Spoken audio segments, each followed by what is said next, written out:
It's Ken at Tortoise Capital, the sniper trade of the day for July 9th, 2026. So this is a continuation trade in XLF. This was yesterday's trade. It had been a big gap down, sold off harshly, and we made about 6R on that, and then it stabilized. So yesterday's trade range was the black box, and it was a wide range, meaning it was a full range stat move. The range stat in XLF is 92 cents.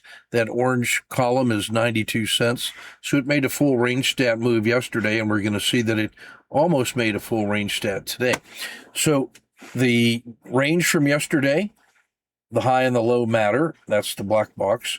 The last 30 minutes, because these are 10-minute bars, is in the blue box at 2. At 3 was the opening. It moved up in an orderly fashion. So the green box is the OR10.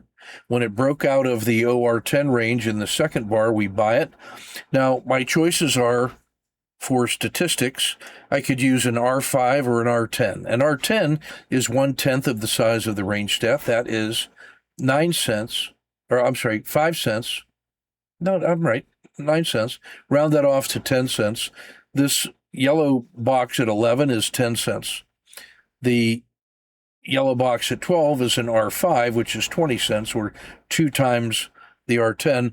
And then those are fractions of the maximum reasonable intraday move, which is the range stat. So I picked the 10-cent stop because that puts it below the belly of the dragon. So I'm long at 4 with a 10-cent stop.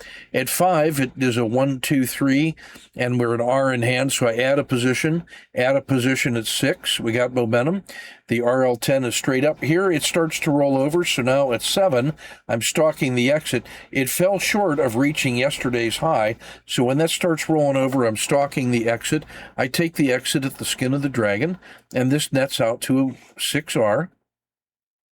At its peak, it was a 9R trade, and so we collect 6 out of that.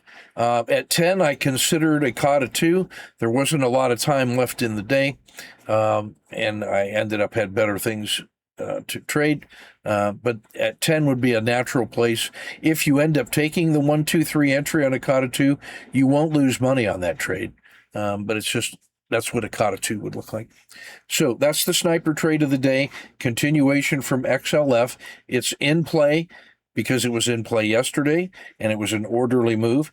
I would have added a position if it had broken out above yesterday's high for my 4th position, but it rolled over there first. So that's the trade of the day. Ken at Tortoise Capital. Keep your risk measured.